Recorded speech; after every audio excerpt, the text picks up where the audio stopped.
Good morning class. बच्चों, हमने कल chapter 13 surface area and volume में सरफेस एरिया का फॉर्मूला आपने पढ़ा था। मैंने आपको पूरा डिराइव करना बताया, क्यूब के बारे में, क्यूबॉइड के बारे में, सबके बारे में आपने पढ़ा ना बेटा। अब हम इसकी एक्सरसाइज स्टार्ट करने जा रहे हैं। मैंने आपसे कहा था कि एग्जाम्पल क्वेश्चंस आप घर पे लगा लेंगे, ठीक है। अब एक्सरसाइज देखिए 13.1, इसका फर्स्ट क्वेश्चन मैं रीड करने जा रही हूँ, आप साथ साथ देखते जाइएगा, ठीक है बेटा। सब लोग अपनी अपनी बुक्स निकाल लीजिए और करते जाइएगा साथ साथ। देखिए फर्स्ट क्वेश्चन क्या है। A plastic box 1.5 metre long, 1.25 metre wide and 65 centimetre deep to the be made. It is open at the top. Ignoring the thickness of the plastic sheet, determine the area of the sheet required for making the box. And second है the cost of the sheet for it if sheet measuring 1 meter square costs ₹20. अब देखिए आपसे इसमें दो question पूछे गए, ठीक है। सबसे पहले आपको एक प्लास्टिक बॉक्स की लेंथ, ब्रेथ और हाइट दी गई है ना बेटा। लेकिन इसमें देखिए, इसमें आपको लेंथ, ब्रेथ और हाइट जो दी है वो हाइट सेंटीमीटर में है। तो सबसे पहले हम सेंटीमीटर को किस में चेंज कर देंगे, मीटर, ठीक है बच्चे। तो सेंटीमीटर को मीटर में चेंज करेंगे और देन हम सरफेस एरिया निकालेंगे, ठीक। तो देखिए बेटा, सबसे पहले लिखिए लेंथ इज इक्वल टू, कितनी है लेंथ आपकी 1.5, लेंथ है आपकी 1.5 मीटर। इसके बाद ब्रेथ कितनी है, ब्रेथ है आपकी 1.25 मीटर, ठीक। इसके बाद आपकी हाइट है 65 सेंटीमीटर, ठीक। अब सेंटीमीटर को मीटर में चेंज करने के लिए क्या करते हैं, 100 से डिवाइड, तो 65/100, तो आपका आंसर आएगा 0.65 मीटर। पता है ना आपको, जब भी पॉइंट लगाते हैं 2 जीरो नीचे हैं, आप 2 जीरो हटाएंगे तो पॉइंट 2 नंबर पहले आ जाएगा, ठीक। अब इसके बाद surface area of the box, सबसे पहले हम surface area of the box लगाएंगे। तो surface area of the box क्या होता है, surface area of the plastic box, ठीक, बॉक्स। तो क्या होगा 2LB plus BH plus H, ये आपका सरफेस एरिया आ गया। आप सबकी वैल्यू पुट करेंगे और आंसर निकाल लेंगे बेटा। आंसर L की वैल्यू आपको दी है 1.5, B की वैल्यू आपको दी है 1.25 और H की वैल्यू 0.65। चाहे तो मैं आपको एक पुट करके बता देती हूँ, आप सॉल्व कर लीजिए। देखिए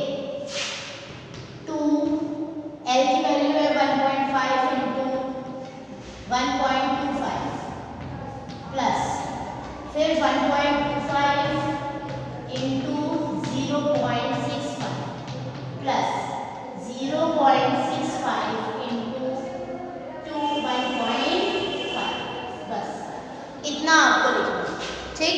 और आगे आपका क्या रहेगा इसमें, मीटर स्क्वायर। आगे क्या रहेगा आपका, मीटर स्क्वायर। आप इसको मल्टीप्लाई कीजिएगा, बाकी सबको ऐड करके आंसर निकाल दीजिएगा। आपका आंसर आएगा मीटर स्क्वायर, ठीक। आप यहाँ ऐसे सॉल्व करेंगे। अब देखिए फर्स्ट वाला जो आपसे पूछा है, देखिए आप फर्स्ट क्या पूछा है, अभी तक ये फर्स्ट नहीं था। अब इसमें फर्स्ट नंबर क्या पूछा है आपसे, the area of the sheet required for making the box. तो आप यही का यही लिखेंगे कि कितनी शीट लगेगी बॉक्स को बनाने में, ठीक है। तो देखिए क्या लिखेंगे, फर्स्ट नंबर आप डाल के लिखिएगा area of sheet, area of sheet required for making, required जो क्वेश्चन में गिवन है, जो पूछा जा रहा है आपसे वही लिखेंगे, required for making the box, for making the box,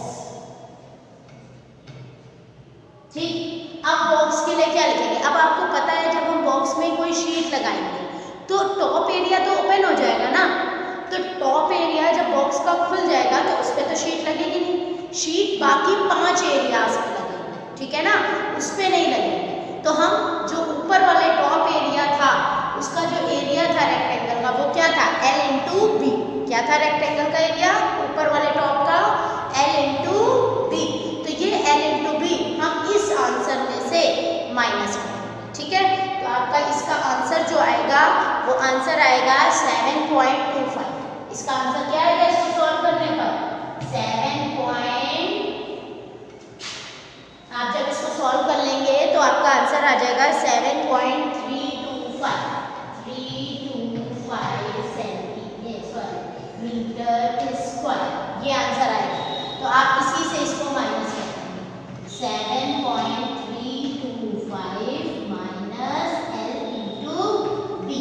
ये L इंटू बी क्यों माइनस किया, क्योंकि L इंटू बी जो ऊपर का टॉप है वो ओपन हो जाएगा, ठीक है। तो टॉप जब ओपन हो जाएगा तो शीट उस पर नहीं कवर करेगी। समझ में आ रहा है सभी को? जहाँ जो डाउट हो तो आप पूछ लीजिएगा। तो आप 7.325 में L इंटू बी को क्या कर देंगे माइनस, आप यहाँ वैल्यू पुट करिएगा और आंसर निकाल लीजिएगा, इसका आंसर आ जाएगा। कोई डाउट? इसका जो आंसर आएगा वो आंसर मैं आपको बता रही हूँ, जब आप इसे सॉल्व करेंगे तो इसका आंसर आ जाएगा 5.45 मीटर स्क्वायर। 5.45 metre square. पूरा सॉल्व करके तभी आप आंसर निकालेंगे, ठीक है।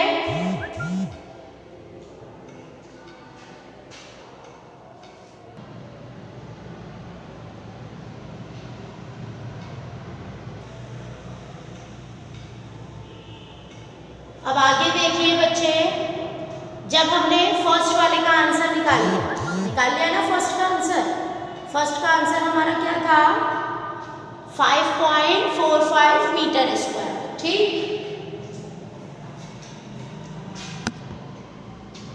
देखिए बेटा, अभी हम लोगों ने इसके फर्स्ट का आंसर निकाला है 5.45, बाकी वैल्यूज आप पुट करके निकाल लेंगे। अब सेकंड नंबर देखिए, इसी में क्या पूछा है, the cost of sheet for it. हमें कॉस्ट भी बतानी है, जब 1 मीटर स्क्वायर की कॉस्ट 20 रुपीज़ है, ठीक है। तो 1 मीटर स्क्वायर की कॉस्ट 20 है, तो ये फर्स्ट का ही सेकंड पार्ट बता रही हूँ। तो आप कैसे लिखेंगे, अ शीट मेजरिंग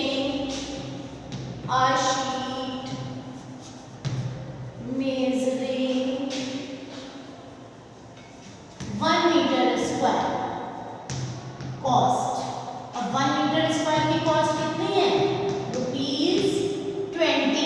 तो हमारा ये आंसर कितना आया था 5.45। तो शीट मेजरिंग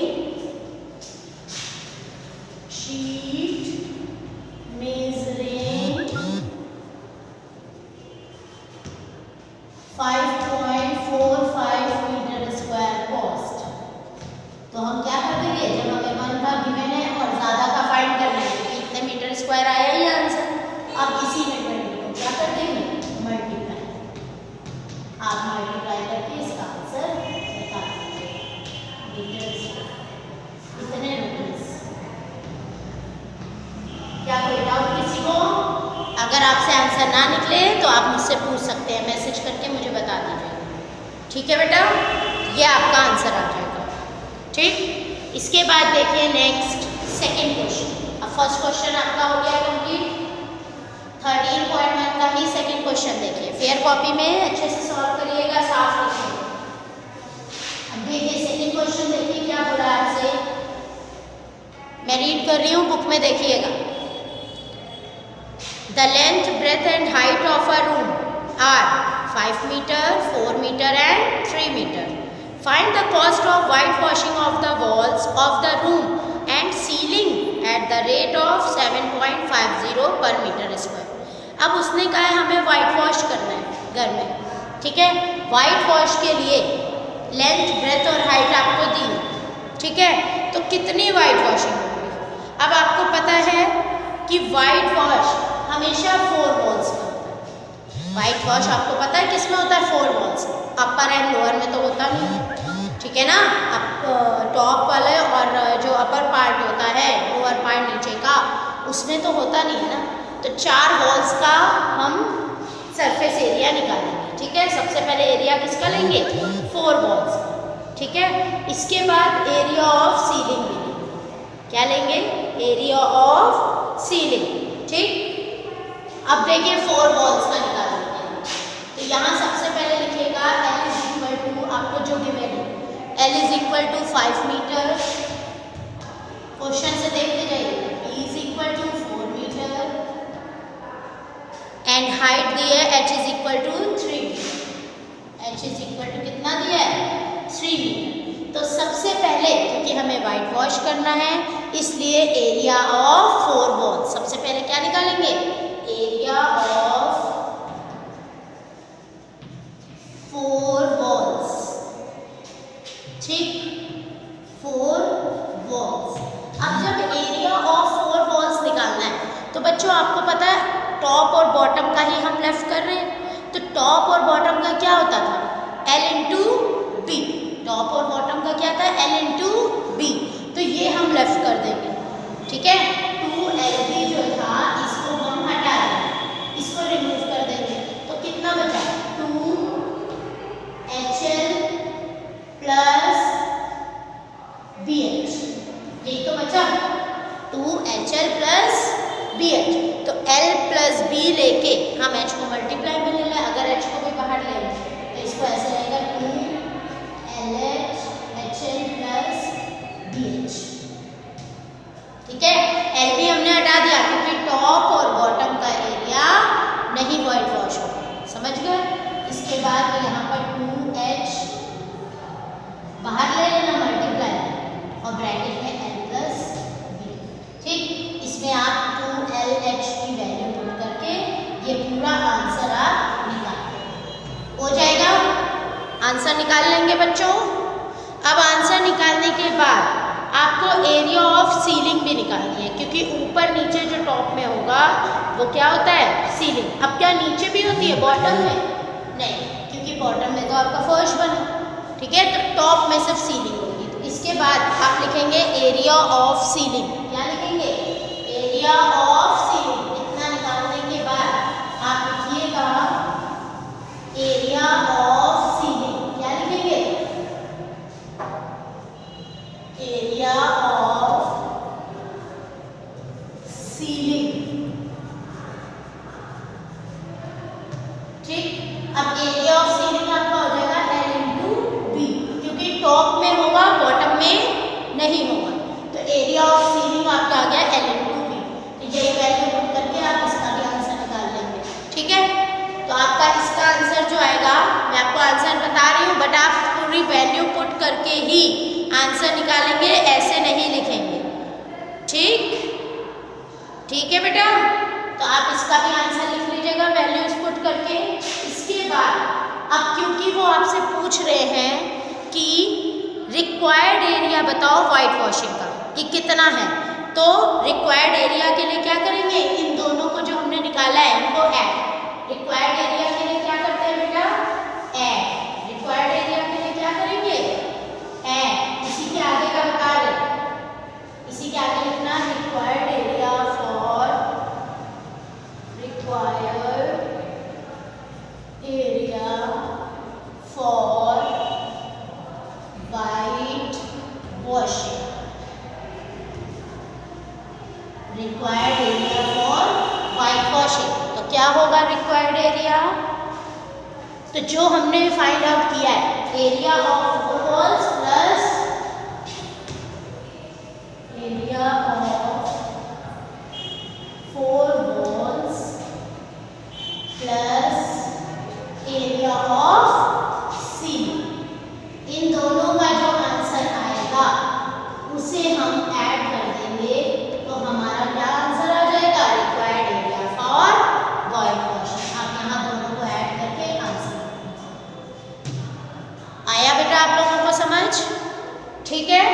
अब इसके बाद इसमें आगे बोला है कि 1 मीटर स्क्वायर में 7.50 रुपीज़ लगते हैं, ठीक है। कॉस्ट जो लगती है वो 7.50 लगती है। तो जो इसका आंसर आएगा उससे क्या करेंगे, मल्टीप्लाई। तो इसका आंसर जो टोटल आएगा वो आएगा 74 मीटर स्क्वायर। इसका जो टोटल आंसर आएगा वो क्या आएगा 74 मीटर स्क्वायर। ठीक है, अब आप इसके आगे का निकालेंगे। देखिए ध्यान से बच्चों करना, गलत नहीं होना चाहिए बेटा। तो देखिए इसके बाद आप लिखेंगे, बुक से ही देख के लिखिएगा,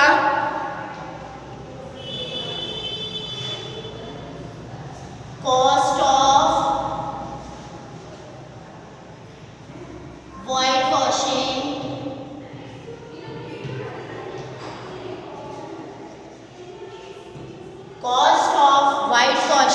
in 1 metre square. 1 metre square. अब 1 मीटर स्क्वायर में कितनी कॉस्ट है? 7 पॉइंट कितना दिया है? 50। ठीक, 1 मीटर स्क्वायर के लिए आपको इतनी कॉस्ट दी है, पर हमारा आंसर क्या है? 7। तो ये पूरा लिखना, cost of white washing in कितना है? 74 metre square is equal to rupees 7.50 into 74। ये आपका यहाँ पर आंसर है। ठीक है, तो आज हमने बच्चों 13.1 एक्सरसाइज का पहला और दूसरा क्वेश्चन आपको बताया है। आप घर पे इसे अच्छे से सॉल्व कर लेंगे। कोई डाउट होता है तो आप मुझे बताइएगा। ठीक है, आप पहला और दूसरा क्वेश्चन सॉल्व कर लेंगे। अगर कोई भी आपको सॉल्व करने में, सॉल्यूशन में कोई भी प्रॉब्लम होती है तो आप मुझे मैसेज कर सकते हैं, टेक्स्ट कर सकते हैं, आप मुझसे किसी भी टाइम पूछ सकते हैं। ठीक है, ओके बच्चों, टेक केयर बेटा।